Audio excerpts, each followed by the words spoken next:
নমস্কার। আজকের এই বিশেষ এক্সপ্লেনারে সবাইকে স্বাগত। আজকে আমরা এমন একটা বিষয় নিয়ে কথা বলবো যেটা এই মুহূর্তে সবচেয়ে ক্রিটিক্যাল একটা টপিক, এআই সাইবার যুদ্ধ। আমাদের বর্তমান ডিজিটাল অস্তিত্ব এবং আগামী দিনের জাতীয় নিরাপত্তা ঠিক কতটা ঝুঁকির মুখে দাঁড়িয়ে আছে, চলুন আর দেরি না করে সরাসরি সেই আলোচনায় ঢুকে পড়া যাক। শুরুতেই এই বিশাল সংখ্যাটার দিকে একটু নজর দেয়া যাক। ২,০০০ কোটি টাকা। জাস্ট ভাবুন, ২০২৫ সালে আমাদের সাধারণ নাগরিকদের শুধুমাত্র এই ফেক ইনভেস্টমেন্ট স্কিম বা ডিজিটাল অ্যারেস্টের মতো সাধারণ কিছু সাইবার স্ক্যামের কারণে এই বিপুল পরিমাণ টাকার ক্ষতি হয়েছে। সাধারণ মানুষ প্রতিদিন এই প্রতারণার ফাঁদে পড়ে সর্বস্বান্ত হচ্ছেন।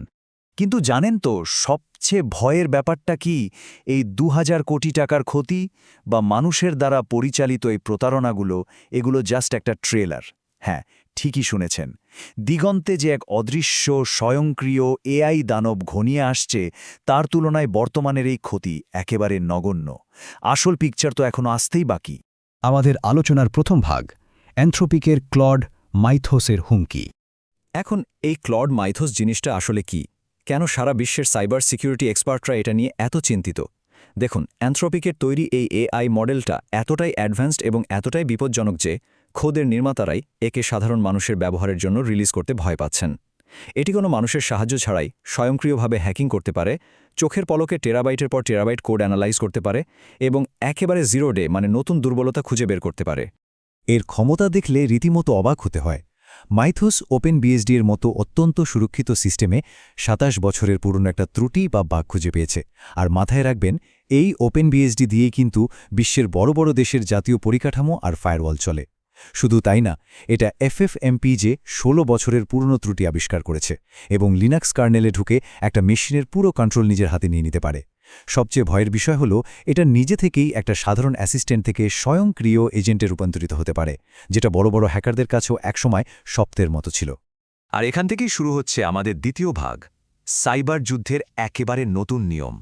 কিভাবে এই পুরো গেমটা বদলে যাচ্ছে সেটা বুঝতে গেলে এই তুলনাটা দেখা খুব জরুরি।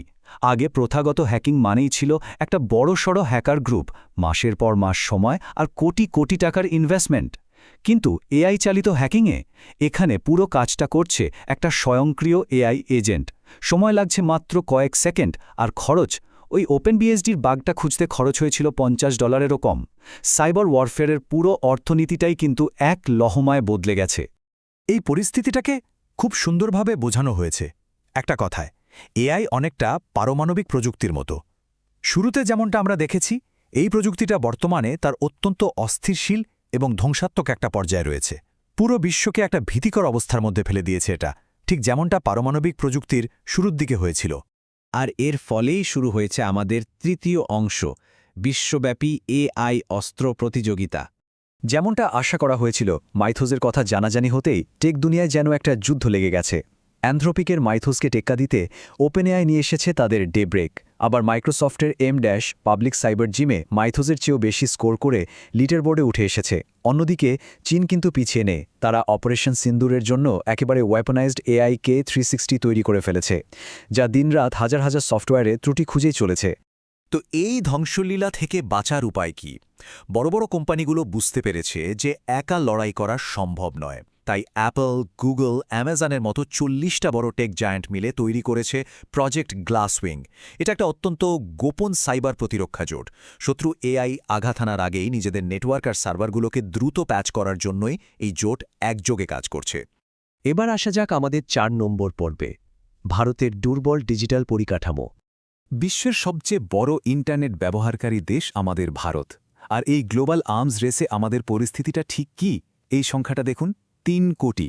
শুধুমাত্র ২০২৫ সালেই সার্ট ইন ভারতে প্রায় ৩ কোটি সাইবার ঘটনার কথা রিপোর্ট করেছে। মানে বুঝতে পারছেন আমরা ইতিমধ্যেই কি পরিমাণ ভারী বোমা বর্ষণের মধ্যে দিয়ে যাচ্ছি। আমাদের পরিস্থিতিটা বোঝাতে একটা দারুণ রূপক ব্যবহার করা হয়। এআইয়ের দুনিয়ায় আমাদের ব্যাংকগুলো যেন টিনের চালে চলছে।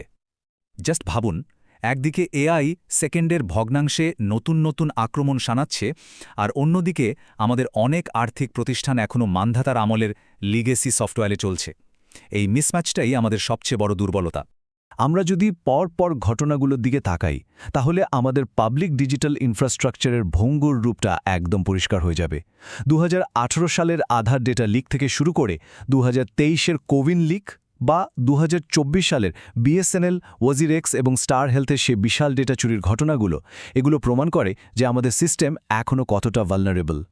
আর পরিস্থিতি আরও খারাপ মনে হয় যখন এই স্ট্যাটিস্টিক্সটা সামনে আসে। ভারতের মাত্র 9% এন্টারপ্রাইজ তাদের সেন্সিটিভ ডেটা ক্লাউড এনক্রিপ্ট করে। হ্যাঁ, মাত্র 9%।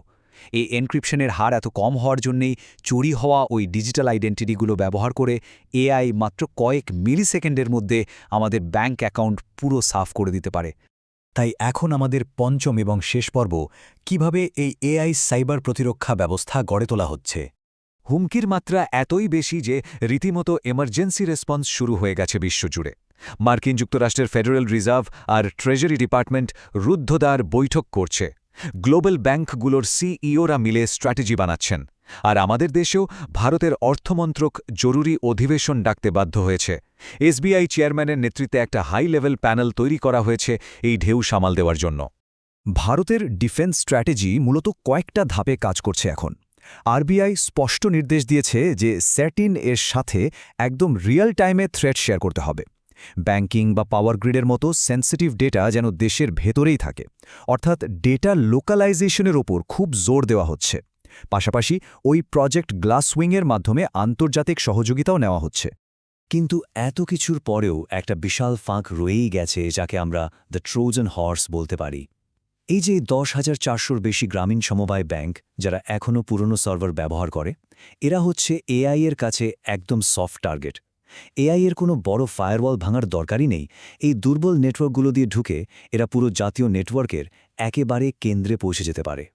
তাহলে এত বড় একটা সাইবার যুদ্ধের মাঝে ব্যক্তিগতভাবে আমাদের কি করণীয়? এই স্টেপগুলো এখন আর অপশনাল নয়, একেবারে অপরিহার্য হয়ে দাঁড়িয়েছে। অনলাইনে নিজের ব্যক্তিগত তথ্য যতটা সম্ভব কম শেয়ার করা, ডেটা এনক্রিপশন টুল ব্যবহার করা, ভিপিএন দিয়ে নিজের ইন্টারনেট অ্যাক্টিভিটি সুরক্ষিত রাখা এবং অত্যন্ত নিখুঁত এআই স্ক্যামগুলোর ব্যাপারে সবসময় অ্যালার্ট থাকা, এগুলোই এখন আমাদের টিকে থাকার একমাত্র ঢাল। শেষ করার আগে আজকের পুরো বিশ্লেষণ থেকে একটা খুব জরুরি প্রশ্ন দিয়ে যেতে চাই আপনাদের। যখন এআই গ্লোবাল সাইবার যুদ্ধকে এরকম একটা চরম পর্যায়ে নিয়ে যাচ্ছে, তখন আমাদের এই ডিজিটাল পরিচয় কি আদৌ আর আমাদের নিজস্ব আছে, নাকি আমরা জাস্ট একটা ডেটা পয়েন্ট হিসেবে পড়ে আছি? এই গভীর প্রশ্নটা নিয়েই আজকের এক্সপ্লেনার শেষ করছি। আগামী দিনের এই নতুন ডিজিটাল ফ্রন্টলাইনে সবাইকে সাবধানে আর সুরক্ষিত থাকার আহ্বান জানাচ্ছি।